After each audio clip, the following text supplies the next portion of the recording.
Hello guys, अस्सलाम वालेकुम। My self Abid Patel and मैं हूं अब्दुल्ला। हम लोग थर्ड ईयर स्टूडेंट है महाका में। जो कॉलेज हमारे कॉलेज का नाम है यूनिवर्सल मेडिकल कॉलेज। और तो ये वीडियो हम शूट कर रहे हैं for the students for planning to come to Bangladesh, और ये होने वाली है एक इन्फॉर्मेटिव वीडियो। तो लेट्स स्टार्ट भाई।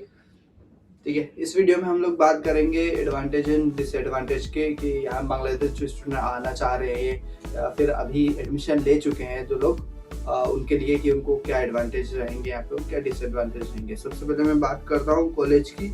तो बांग्लादेश के सारे कॉलेजेस ही और हमारे इंडिया में एनएमसी से रिकॉग्नाइज होते हैं, मतलब all colleges are recognised by NMC. तो आपको सोचना नहीं पड़ेगा इस चीज़ के लिए।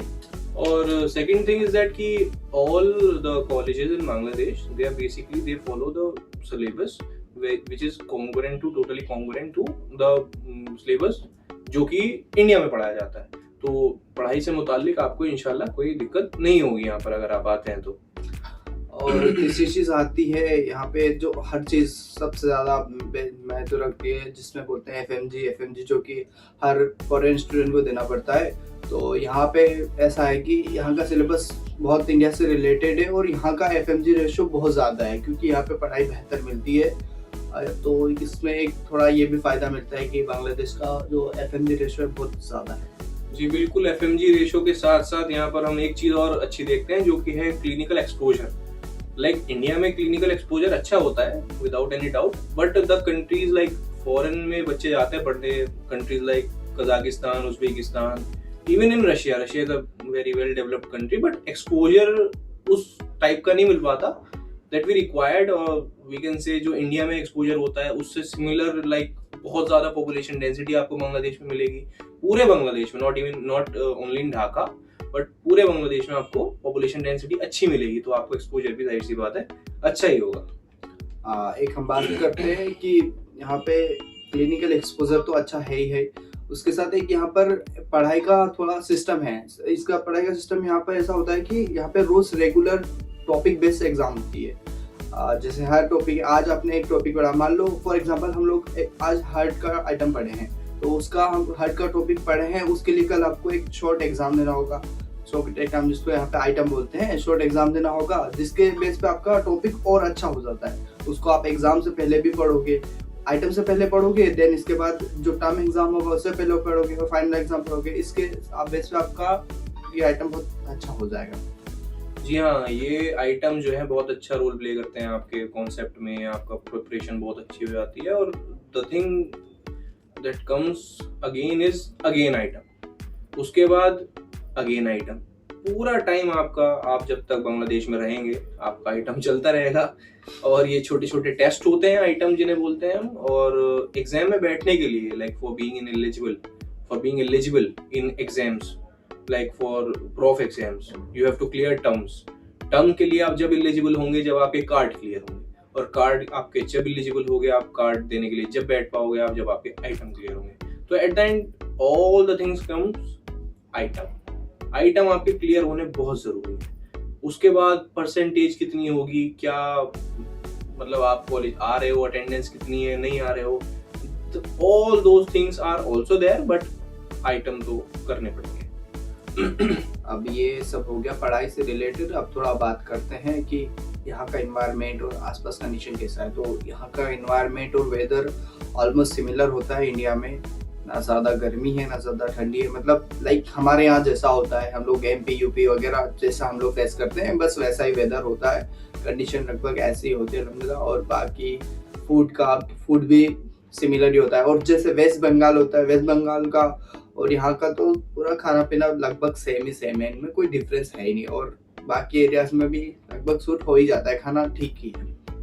हाँ, बस थोड़ा लैंग्वेज का थोड़ा रहता है, लाइक हम जब when we came for the first time in Bangladesh, तो we are more concern about the language difference is there, but that's for us, like I am from UP, he is from MP, ये मध्य प्रदेश से है, or other states also, but for the West Bengal guys or like guys from Jharkhand, तो वहाँ तो बांग्ला ही बोला जाता है, यहाँ पर भी बांग्ला ही है, तो उनके लिए तो कुछ डिफरेंस नहीं है, उनके लिए बहुत अच्छा है। हम भी कोप अप कर लिए थे, लगभग एक महीने में हमको सब बांग्ला लगभग आ जो गया। क्लासेस में इस्तेमाल होती है वो आ गया था। लेकिन अगर टीचर सपोर्टिव होते हैं, अगर आपको कोई चीज नहीं समझ में आ रही तो you can just put a Ask question, ask them, they are very very helpful और अच्छे से हो जाता है सब। लैंग्वेज की टेंशन लेने की जरूरत आई डोंट थिंक सो कि टीचर है। Are very supportive. Teachers are very supportive specially in our college. तो मैं एक चीज़ और बता देता हूँ कि ये जो हम लोग एक तो नेबर कंट्री है, बहुत करीब है, तो इसमें ये फ़ायदा होता है कि in case of any emergency हम लोग जल्दी से घर जा सकते हैं, या फिर छुट्टी वगैरह होती है तो यहाँ पे जैसे ईद में, बकरीद में और थोड़ा दुर्गा पूजा वगैरह में छुट्टी मिलता है, तो हम इस टाइम में आराम से घर जा सकते हैं, बहुत ज़्यादा खर्चा भी नहीं आता। अदर कंट्रीज में से जब आते तो शायद 35,000 सोचना पड़ता है शायद, यार हाँ, ये। एक मतलब आना जाना मिला के 1 लाख समथिंग हो ही जाता है। यहाँ पे हम लोग घर जाना आना मिला के 20-22 हज़ार में तो सारा खर्चा खाना पीना हो सकता है, तो आना जाना बहुत सुटेबल होता है, तो ये बहुत फायदा है इस चीज़ का।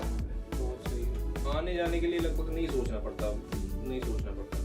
तो अब हमने कवर कर लिए हैं सारे टॉपिक्स जो कि थे एडवांटेज के, मोटा मोटा सब कर लिया है। अभी आते हैं हम डिसएडवांटेज पे। तो डिसएडवांटेज में पहला पॉइंट मैं बोलना चाहूँगा कि यहाँ का फी स्ट्रक्चर जो है, फी स्ट्रक्चर इज लाइक जब आप यहाँ पर आएंगे तो आपको एक 40% of the total fee of the course of the whole duration तो आपको पहले ही सबमिट करना पड़ेगा। लाइक 40%, हाँ 40% के अराउंड आपका ये पहले ही सबमिट हो जाएगा। उससे आपको लाइक फाइनेंशियली स्टेबल अगर आप हैं या फिर आप लोन लें या कुछ करें तो मतलब 20 लाख रुपए के अराउंड ये आपका पहले सबमिट कर देना होता है। तो उसमें यही है डिसएडवांटेज पहला। और ये काफ़ी बच्चे इस वजह से, इस फैक्टर की वजह से MBBS के लिए यहाँ नहीं आ पाते, क्योंकि कुछ लोग होते हैं जो मतलब फाइनेंशियली इनस्टेबल हैं या at the point of time, at that particular time they are not able to pay the whole 20 lakhs. It's not just like this. It can't be happen like this. So that's the thing. और एक disadvantage है उससे related थोड़ा, हम लोग जो UP MP वगैरह से आते हैं हम लोग रोटी ज़्यादा प्रेफर करते हैं इंस्टेड ऑफ चावल, और यहाँ पर चावल ज़्यादा होता है जिसके लिए थोड़ा हम लोग को एडजस्टमेंट करना पड़ता है। बाकी कुछ टाइम तक ये इशू रहता है और फिर धीरे धीरे रिवीजन हो जाता है, मतलब हम लोग भी थोड़ा आदत बन जाती है इन सब चीज़ों का। तो इसमें एक पॉइंट और हम ऐड करेंगे जो कि है एयर गैप बोले तो ड्रॉप। तो आपका जो ड्रॉप एयर है वो मैक्सिमम 1 होना चाहिए। अगर आपका 2 है 3 है तो आपका नहीं हो सकता, यहाँ पर आप MBBS नहीं कर सकते हैं। और बहुत कंट्रीज आप वहाँ जा सकते हैं, बट हाँ क्या होता है ना, इसमें एजेंट आपको बोल देता है कि नहीं मैं करा दूंगा, आई हैव माई प्लान्स और I have the other way और वॉट एवर, तो आपको उसमें नहीं जाना है। आपके साथ उसमें फ्रॉड भी हो सकता है। आप MBBS पूरा कर लेंगे, उसके बाद आपको इंडिया जाने में दिक्कत होगी, आपका डिग्री पे बात आ सकती है, आपका इनफैक्ट आपके ऊपर फ्रॉड के चार्जेस भी लग सकते हैं। तो बी अवेयर ऑफ दैट, और आपको ये चीज़ नहीं करनी है, मैं बिल्कुल सजेस्ट नहीं करूँगा। और एक चीज़ मैं बता देना चाहता हूँ नीट रिलेटेड, कि बहुत सारे एजेंट जो है वो बता देते कि बांग्लादेश जा रहे हैं उसमें तो नीट का कोई ज़रूरत नहीं है, या फिर कहीं अदर कंट्रीज भी जा रहे हैं तो नीट का कोई ज़रूरत नहीं है। लेकिन सबसे मिनिमम क्राइटेरिया होता है अब्रॉड से MBBS करने का, एटलीस्ट नीट क्लियर हो। नीट में एटलीस्ट जो पासिंग मार्क्स होता है नीट का वो कम से कम वो आना चाहिए। विदाउट नीट आप कहीं भी एलिजिबल नहीं हो, सिर्फ आपका उसमें फ्रॉड हो रहा है और कुछ नहीं हो रहा है, आपको नीट क्लियर करना मस्ट है, एटलीस्ट पासिंग मार्क्स क्लियर करना मस्ट है। आप वापस नहीं आ सकते। आप वापस आएंगे नीट अगर आपका नहीं है क्लियर, आपने MBBS कर लिया, आप वापस आएंगे, आपके टाइम खराब होगा, आपके पैसे खराब होंगे, इंडिया में आप प्रैक्टिस नहीं कर पाएंगे, तो इट्स ऑल लॉस। आपका पैसा खराब, टाइम खराब, सबसे बड़ी बात मेहनत खराब, तो ये बेकार है। तो लास्ट पॉइंट हम यहाँ पर ऐड करना चाहेंगे जो कि है फिजिकल एक्टिविटीज नील, जीरो बिल्कुल। आपको यहाँ पर स्पेशली कंजेस्टेड एरिया है ढाका की, अगर मैं बात करूँ, ढाका से बाहर बहुत कॉलेजेस हैं, ग्राउंड तक है, कैंपस बहुत बड़ा है। ढाका में जो कॉलेजेस हैं, I don't know about any college other than Dhaka medical, जो जिनके पास ग्राउंड है या कैंपस बहुत बड़ा है, बहुत बड़ा कैंपस है ढाका मेडिकल का। It's like AIIMS of Bangladesh, ठीक है। तो यहाँ पर आपको नहीं मिलेगा, प्राइवेट कॉलेज में बिल्कुल नहीं मिलेगा, वो गवर्नमेंट कॉलेजेस है जिनमें है। थोड़ा तो कंजेस्टेड है, बहुत कंजेस्टेड है। हम दोनों खेलने कूदने वाले लड़के हैं, हमने यहाँ आकर ये चीज़ बहुत फेस की है। हम यहाँ पर बिल्कुल फिजिकल एक्टिविटीज नहीं है और अगर इंडोर गेम्स है, ओनली इंडोर गेम्स। और अगर आप यहाँ पर सोचेंगे जिम वगैरह करने की, तो हमने भी बहुत ट्राई किया, लोग करते भी हैं, but we failed in that. हम नहीं कर पाए। टाइम का बहुत टाइम मैनेजमेंट आपका बहुत स्ट्रिक्ट होना चाहिए, आप डिसिप्लिन होने चाहिए। टू बी ऑनेस्ट, आप बहुत अच्छा डिसिप्लिन अगर आप कर सकते हो अपनी डेली लाइफ में तो आप कर सकते हो। इतना है भाई कि यहाँ पर सारा चीजें ऐसा है कि आपको पढ़ना ही पड़ेगा, आप मजबूर हो। यहाँ ऐसी चीज है कि यहाँ अगर आप आए हो ना घर छोड़कर, यहाँ पर पढ़ना ही पड़ेगा। ये फायदा भी है एक तरह से, बहुत अच्छा फायदा है कि आप आए हो तो आपको एक पाठ मिलेगा सही कि आप पढ़ोगे उसी रास्ते में जाओगे। सही बात है, बहुत अच्छा है। लेकिन सब हो जाता है इंशाल्लाह, सब हो जाएगा। आप एक बार नहीं मिलता है, बिल्कुल बिल्कुल, बाकी सब ठीक है। जब आप एक बार मेंटेलिटी बना के आएंगे कि पढ़ने जा रहे हैं तो आप पढ़ने ही आ रहे हो यार। ऑफ कोर्स 5 अपना खत्म करो, यहाँ पे आपको छुट्टियां मिलती हैं, घर जाओ ना यहाँ से। अब मैं साल में 3 बार घर जाता हूँ, ये साल में 4 बार घर जाता है। एक साल ये अच्छा है ना पढ़ने में। Hope you all found it informative. तो इसी के साथ थैंक यू वेरी मच, और लाइक शेयर कमेंट और सब्सक्राइब प्लीज।